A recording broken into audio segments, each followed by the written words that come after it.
Hello, I am Rahul Prasad of the Butterflies USA Board of Directors. On March 2nd, I interviewed Rita Panicker, founding director of Butterflies, a child rights NGO based in New Delhi, India. Our online conversation features insights from Rita and her team on the role of US philanthropy in sustaining the organization and its programming. Butterflies USA is proud to stand with the India Philanthropy Alliance on its inaugural India Giving Day.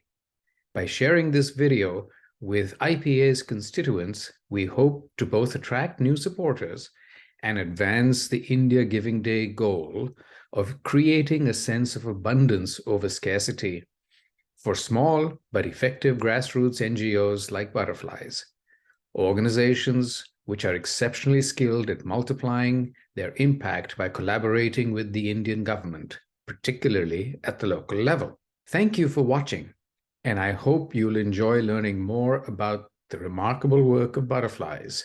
We invite you to join us in this journey, helping children realize their full potential as they spread their wings to fly.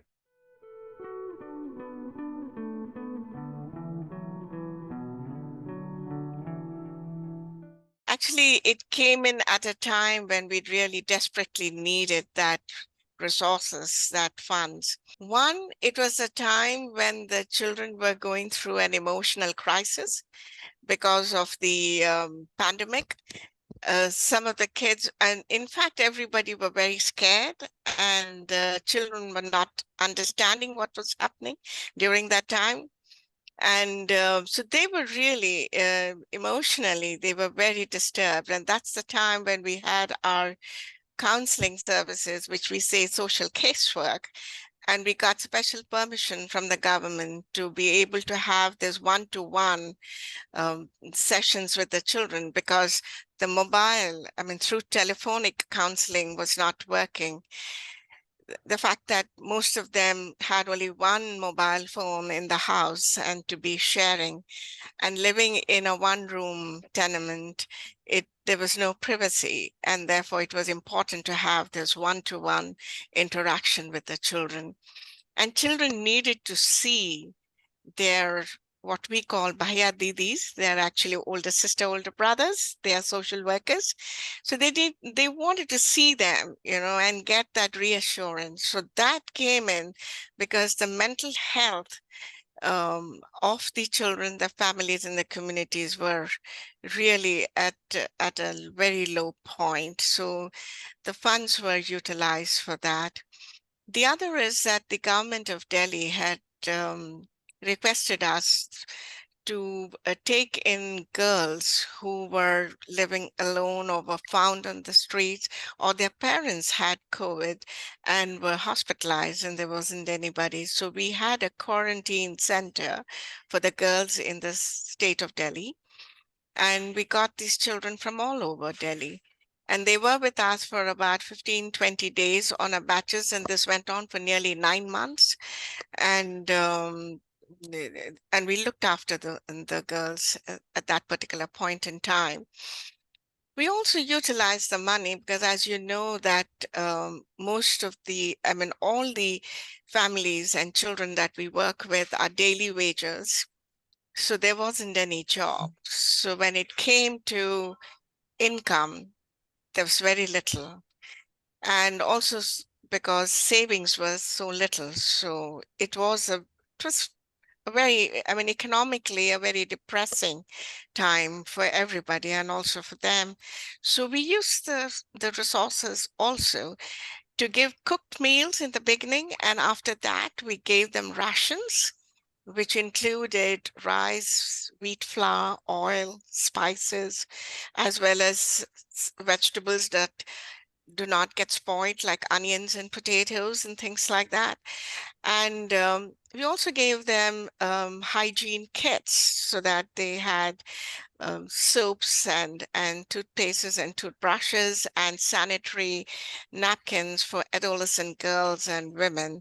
So this went on also. That was also being used during this period with that resources. So it was, I think,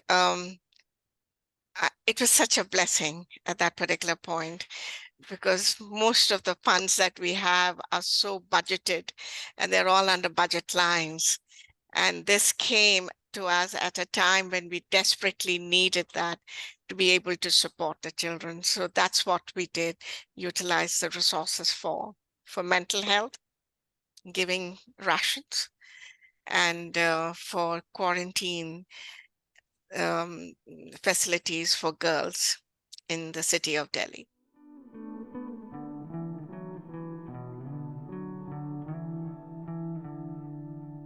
When I spoke about mental health, I have to say that it's part of our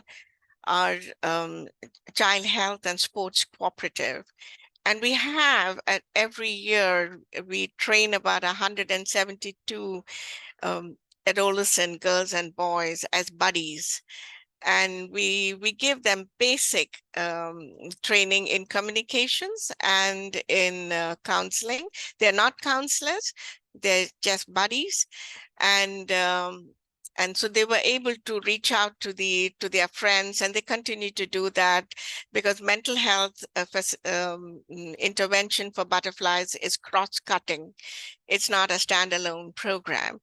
So in that, the buddies played a very, very important role during this period and continue to do that. As you know, children are, very inquisitive, curious, and the training was that to tell them that don't ask, kind of nosy questions, and, don't be, too inquisitive, So they learned how to communicate. They learned how to listen to their friends, and they were very observant too. And when they found that one of their friends was actually not speaking too much or not coming out and playing when they were in the playground, they knew something was happening. And they would then inform the social caseworker. So that's the Child Health and Sports Cooperative, which is a life skill education program, is I think a wonderful program. It's a lifeline for the children, teaching them how to live healthy and emotionally well. But we also have another cooperative called the Children's Development Khazana, which is actually teaching children financial management. And I must say that it came as a lifeline for these children during this pandemic, because they had the savings. They could reach out to their Khazana and ask for advances so that they could support their families during this time of real economic depression, when they really didn't have money. They had no savings to fall back on. It was this particular Khazana that really supported the children, and the children could really give the money to their parents to buy some of the most essential things. I have to say here an anecdote. There was this kid who and his parents' father who went back to the village, but the village was equally struggling, and everybody were in a hopeless situation. There was sickness around, there wasn't money around, there wasn't food around. And the father was very sad because he was not able to, he didn't know whom to ask, borrow money from, because nobody had money to give.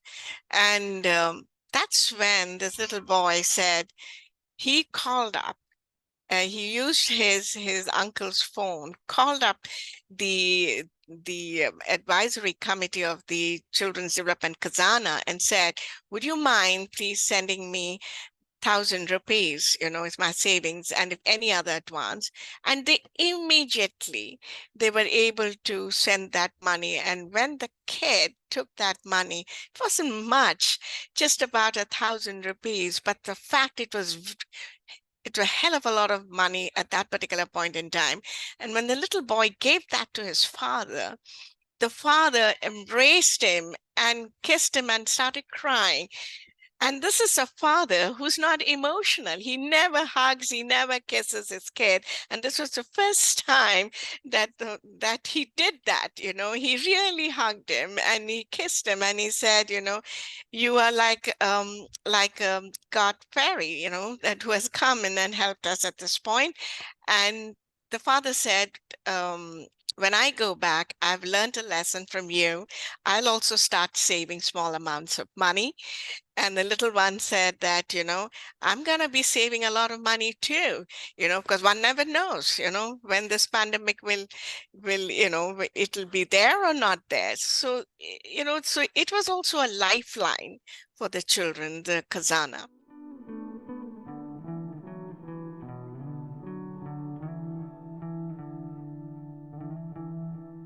The other program of ours, which is the core program of Butterflies, is education.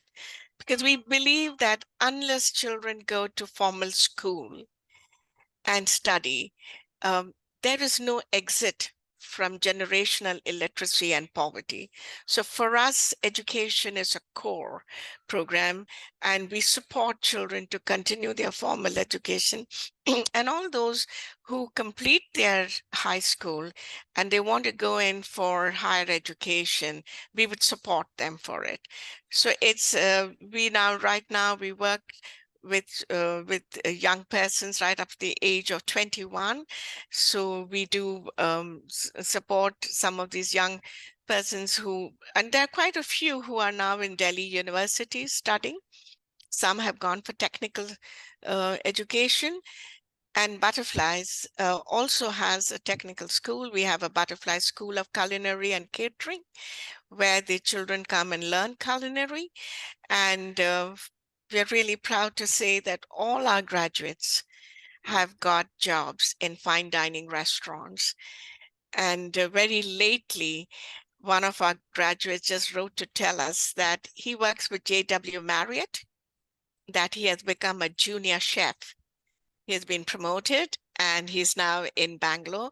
We are so excited that he's become a junior chef, and his whole life thing, as he keeps telling me, Didi, is that I want to be a head chef. And we also have media. We have a radio program and we have online newspaper. The radio is called Butterflies Broadcasting Children. The children produce the radio programs every week. It is aired in All India Radio FM station. It's very popular. We get very good feedback from the listeners, and the children are very proud. Recently, the BBC, as we say, but they're Butterfly Broadcasting Children, they went for a program, and this little boy said, I'm actually a journalist, I'm from BBC, but not not that BBC, but Butterfly Broadcasting Children. And that the original BBC had trained them. And when the children asked BBC, can we use the name BBC? They said, sure, but the full form has to be different. So they said, okay, so we changed the full form. So it is Butterfly Broadcasting Children, but then it's BBC. So they're very proud of being radio broadcasters. They're excellent. I hope you all will listen to the podcast. It's translated in English too. They pick up all subjects which they find interesting: environment, climate, mental health issues, about education. It's a varied kind of topics that the children pick up. Sports and play is very important for us. So children are encouraged to go out and play. So that's another area of our work. I'll stop here, Rahul, because, one can go on with butterflies. There's so much to say.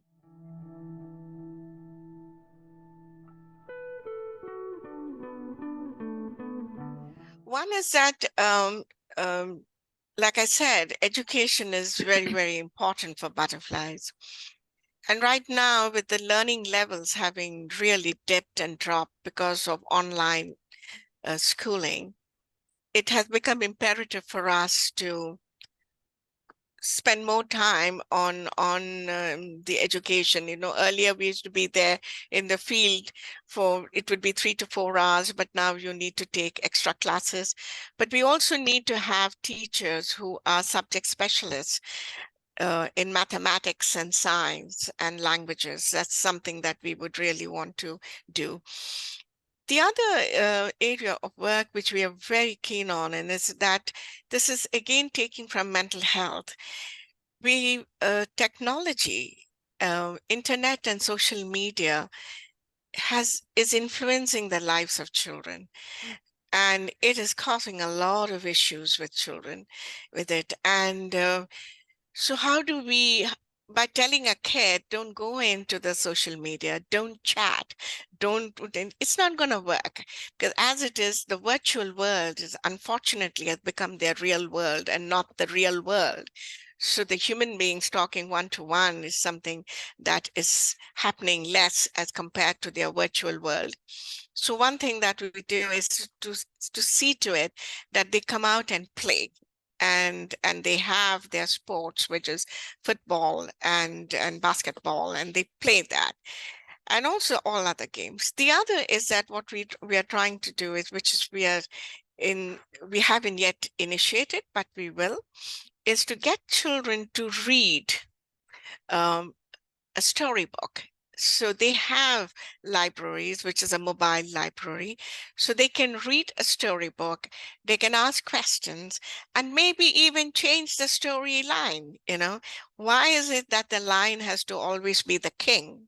You know, a squirrel can be a king too, so you can be more imaginative, and change the whatever the script has said. We're going to ask the kids also to write, because some of our children are budding poets. So if they can write poems, they can write stories, they can write essays, they can do artwork.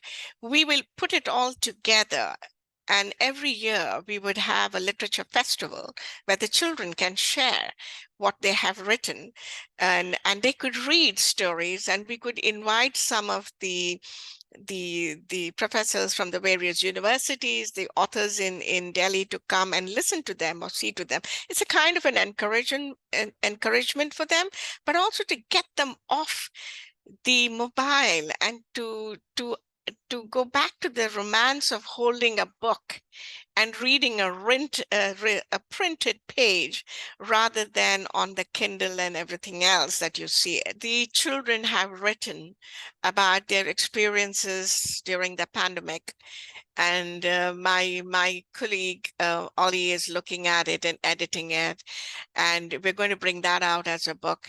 But we'll definitely be bringing out all the writings and the artwork of the children in a book form, and that would excite them, that would motivate them to know that, oh my, it's been published.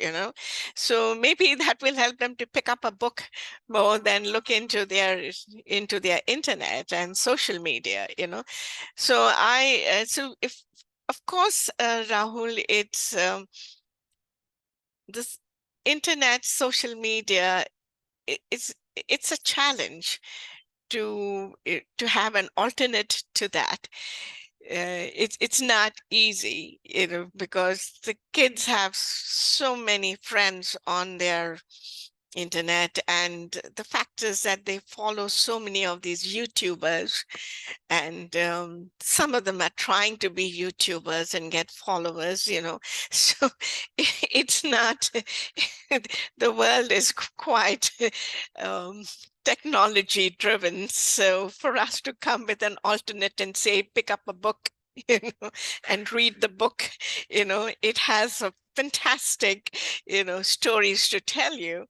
It is a challenge, but if we do it the right way, I think we definitely will have a lot of budding writers and poets, and I hope that we can show to the other kids, the middle class and the others, that look, these kids are poets, and they've been able to write their poems and stories. So we are hoping that we can. But it's a challenge, but I think in every challenge there's an opportunity.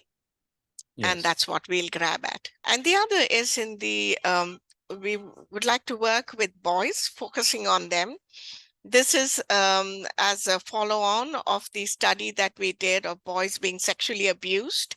because normally when we speak about children and sexual abuse, one imagines it's or thinks it's only happens to girls, but it's not true. Boys also get sexually abused, and that's not recognized. It's there's a big silence around that. So we want to break that silence. So we would be working with boys on sexuality as well as on masculinity, but also how to take care of yourself so that you do not get sexually abused. So that is one focus area, which is something that we will be doing. The other is that in the area of preventing children from getting into a conflict with law, the wrong side of law. So we want to work with the Delhi police and in the districts that we work, and zero in communities where there is a high incidence of violence and crime, and see how we can prevent and give other alternatives to the adolescents and young persons, that drugs is not the way for you. Pickpocketing is not the way for you. For all you know, you may be a good sports person, you may be a theater person, you may be a poet. So we would like to, have activities and programs in these specific communities so that we can draw them out from their risk behavior. So that is something that is on that we would really like to do it. And I must say that our media, children's media too, we want to expand it because there's a lot of requests coming in from different parts of the country. We have had children from Kashmir asking us about it, as much as children from down south in Kerala or Tamil Nadu or the west or the east. But interestingly, we are also getting requests from West Africa, from Ghana, and from Madagascar, which is a tiny island in the east coast of Africa, and from Guyana, from the Caribbean. So we would like to also give that training to these kids so that we can have the children speaking and sharing their views to the rest of us. It's not children speaking to children, but children telling us adults about their worldview as to how they see it from their lens to that, which is so different from the way we look at the world. So that is something that we would really like to go forward with, apart from everything else that we are doing.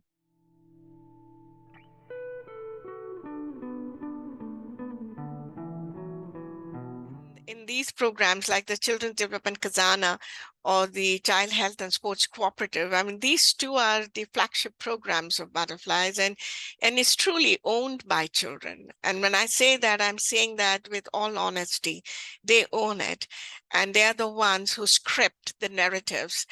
It's not us telling them what you should do, what you should not do. They know, they decide, and they work on it, and they come to us for help when they want to do something and they are not able to understand how to do it or decode it. Then of course we come into it.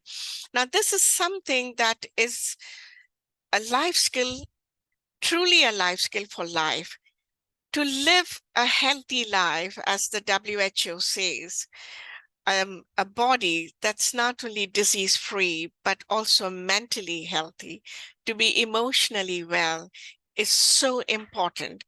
And that's what the children are learning, because you can have enough of money, but if you don't know how to live a healthy and safe life, that's not going to help you in any which way. Similarly, the Kazana is teaching you how to prioritize your need. You don't need to be I, me, and myself. You don't need to be such a consumerist, that you have a fantastic jacket. You don't need to have a second jacket. Your jacket is fantastic, Okay, your friend is wearing a beautiful red colored jacket and you got only a black one and you want that red jacket.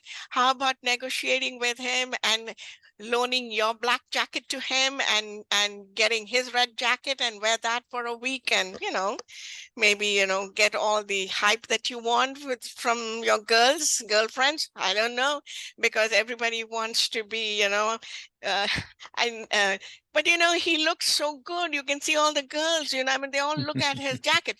Okay, I mean, but the jacket costs us money, but you have a fantastic jacket. Ask him. So, but so how do you negotiate with each other and also have walk around with that little style, and catch the eye of your girlfriends and other girls? So I don't know, but the kids nowadays, they're so style conscious, right from their shoes to their jackets that they wear, and their hairstyles, so so it is something that the Kazana is teaching them, that do you really need that? You know, can you if you save that money, you're focusing on, so you can focus on a goal that you would like to do. So, and I have to say that we have this girl who's about 17 years old. She's from one of our contact points. There's a big market called the Okla Market, and she's been a member of our CDK, and her goal is to get into the Delhi University, but she knows that the education is expensive. So she has been saving money, and hats off to her. In the last so many years, she does part-time tuitions for some of the kids, earns that money, puts it in the Khazana. She has now about 300,000 Indian rupees in her bank, you know, and how many of the middle class kids would have that? They would just go to their parents, who are their ATM machines anyway, and say, Papa, I want this money. And there, Papa would give it. But these are kids where Papa doesn't have the money and Mama, but they've been able to. So she's done it. I mean, Samia is fantastic. I mean, she has become kind of an icon with our kids. And anywhere, oh, Samia, if Samia has done it, I can do it. So do it. But then you have a goal you get focused on.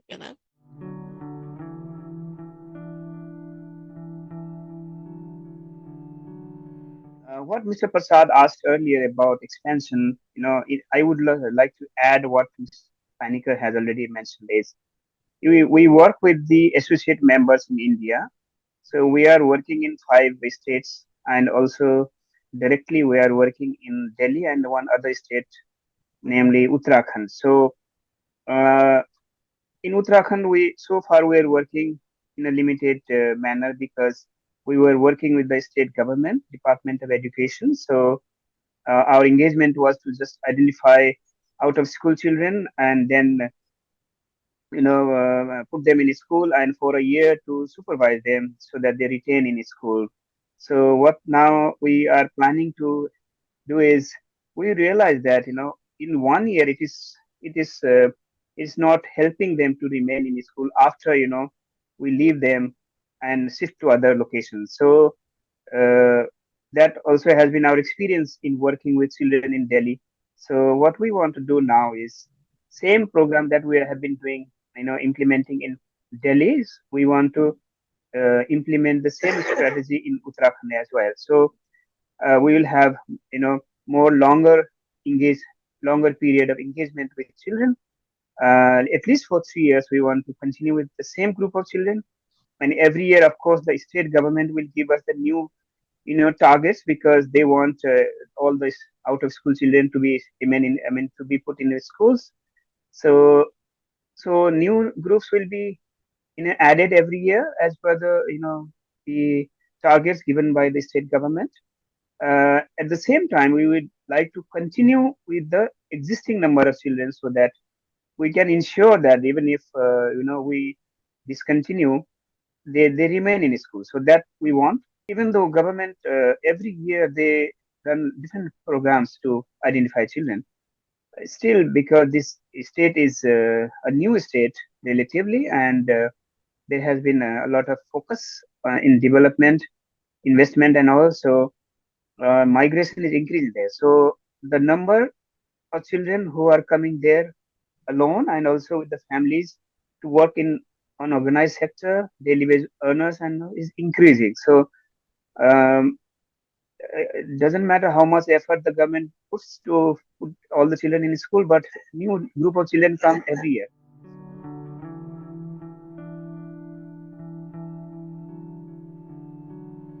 Through our associates, we are implementing the cooperative program. So we are one is we are supervising and also monitoring how it is being implemented. At the same time, we are also running technical and also professional training for the colleagues who are working in these all organizations. So it is about child participation and the cooperative approach to work with children, and how to manage programs involving children, and how to develop strategies which include children as the agency and stakeholders, and program development, monitoring, and evaluation. So that all technical plus the values we are also transferring to other organizations. So at least around 12 organizations are there in India who have been with butterflies for last 10, 12 years. So all of them have now, in their own program, when they develop their own strategic programs and plans, the core values of children's participation, cooperative approach to work, and mental health. These are three concepts and core values that are included by them. So that is one. We are managing in an alliance called National Alliance of Grassroots NGOs. There are 23 organizations who are working with children in different parts of the country. So they we also share our knowledge, our experience and values with the alliance members. At the same time, we also learn from them. So through these two mechanisms, we are learning ourselves and also sharing our experiences and knowledge. We have not been able to do a big research to capturing bigger aspects and all. So one we are going to complete in this May is on therapeutic approaches, how the casework and family therapeutic approach helps children to address their mental health issues. So this is going to be a major outcome which is going to be released during our international conference.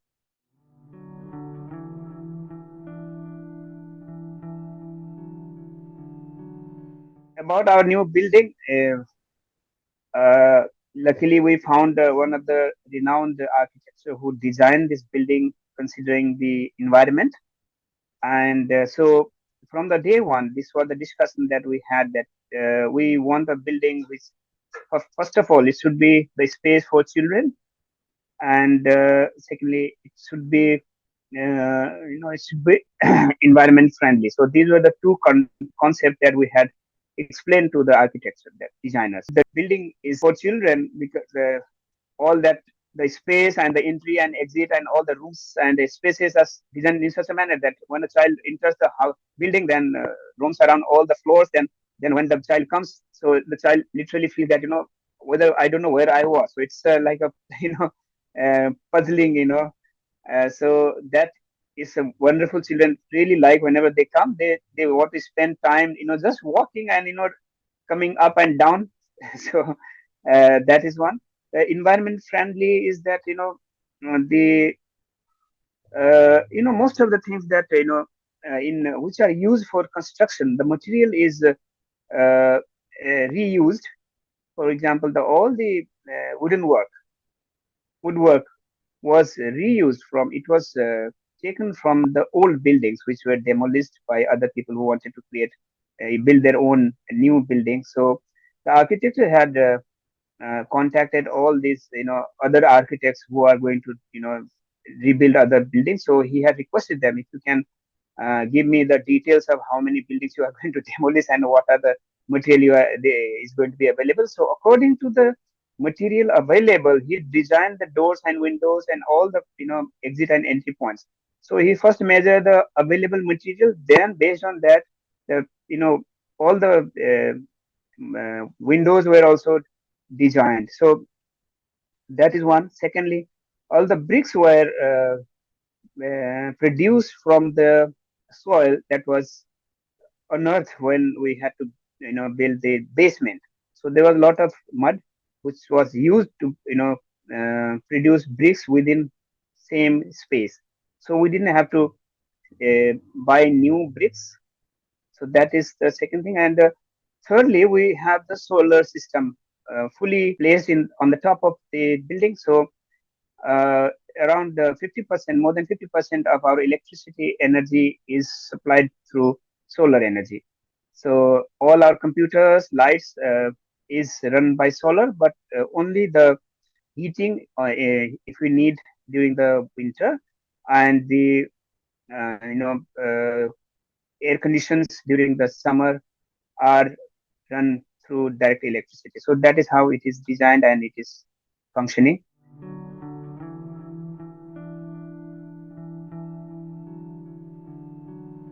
At the moment, 56, all of us working in organization. So we have different programs, and one is education and life skill education. Then we have cooperatives, that is Children Development Khajana and Child Health and Sports Cooperative. Then we have mental health, and we have alliance and national alliance, and we have a media. And so to run this program, we have my colleagues who are heading these individual programs and managing. So, and under them, there are their team members who are responsible to work at the front line with children. So, for education, we have 8 colleagues in Delhi and 16 in Uttarakhand. They are working directly with us. And under the cooperatives, we have 4 colleagues. And mental health, there are 2, but we don't have anybody to head it at the moment. We are looking for somebody. We are interviewing, and we are hoping that we will be able to find somebody soon. Then media, also we have one person who is running and managing media program. And this is how we manage, and that is a program part. Then we have administration and finance part, where we have colleagues who manage budgets, finance, accounts, everything. There are 4. And then we have colleagues who help us in logistics work. So we have about, I think, 7 or 8, including we have 3 mobile schools. So we have colleagues who run mobile school and also ensure that it is functional and the equipments are running. So this is how we manage.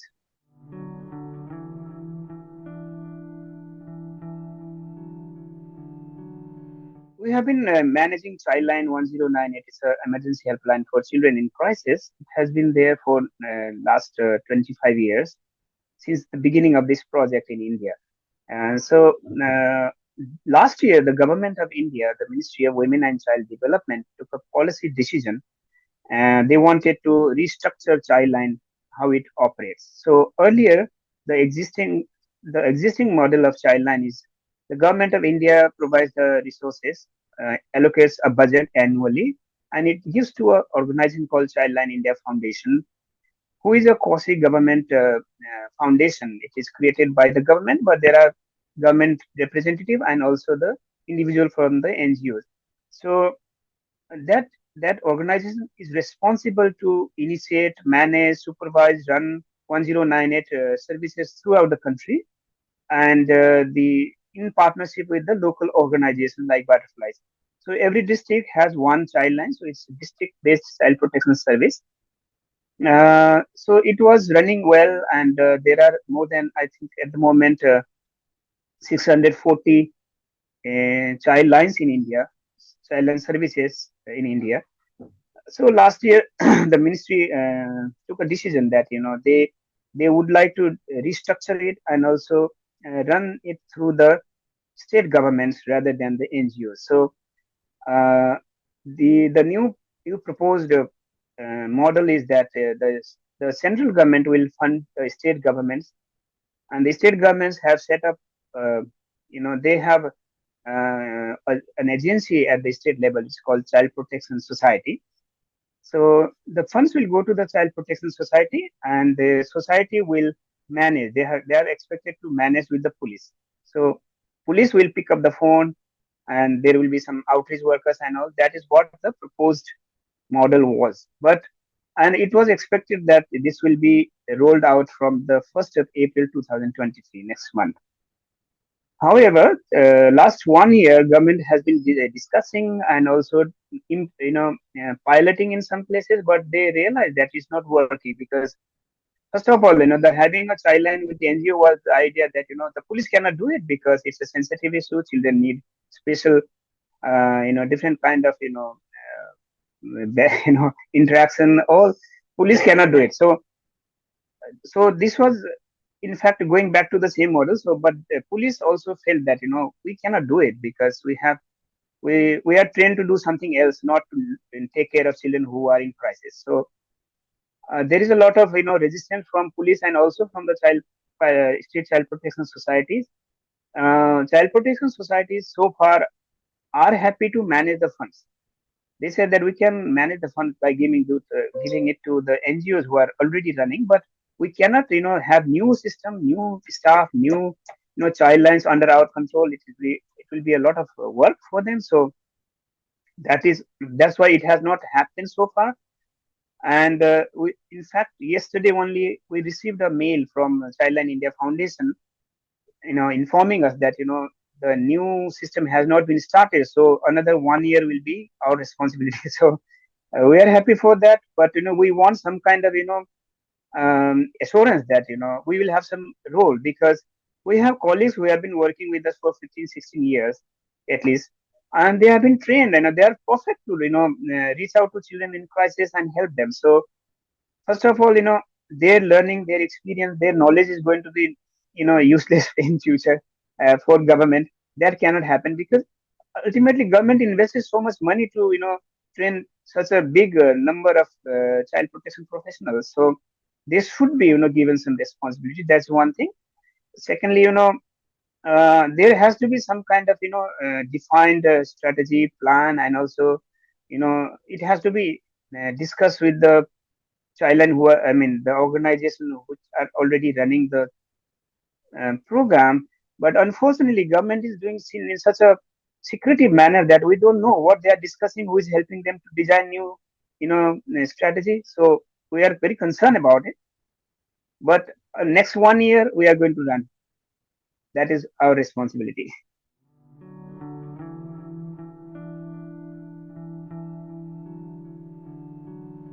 I would like to share one small incident. I mean, one small initiative we took during the pandemic. One is, of course, we are giving, this, cooked food initially. Then after that, dry material. What we realized that a lot of organization and government was also giving these kind of material to the families, and so we thought that we should do something different, and also it has to also help them to build some kind of plan for their future, and also learn. They should learn from this experience of crisis, sudden crisis, big crisis, and they should learn how to prepare for them. So what we did is we collected data. All of our children and families will have data. So we had a meeting with the families, parents, and said that look, we have some resources and we can support you for some time. We can provide you dry material for your food for 6 7 months, but we want some kind of commitment from you also. So commitment is that of course you don't have to pay anything to us, but whatever amount of money you are going to earn from whatever you are doing, of course you will be spending some money for your food that we are going to support you and supply to you. So you don't have to bother about your food for next 6 months. But in next 6 months, whatever money you are going to earn, how are you going to use it? You have to give us the plan. You prepare a 6 month plan of your budget, and this amount of money, you know uh, estimate how much money, minimum money you are going to earn from your occupation. So you give us a plan, budget plan, so household budget, so minus food. So they had prepared small plans like this money I'll be earning this amount of money regardless of what situation happens, but at least this is what I'm going to earn. So this money I'm going to use in this manner. So in that, we also ask them to how much you are going to save in your bank account, or where are you going to save it. You cannot use this money even if it's a very small amount, but you have to save. If you don't save, we are not going to give you the resources, because without commitment we are not going to do it. So 6 months, every month we were following their earning, income, and what they are doing. So 6 months we did. It was such a remarkable response from the families.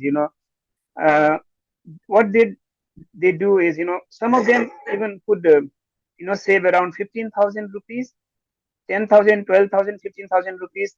They saved in their bank account, and some of them had taken borrowed money from their relatives during when they didn't have work during the lockdown.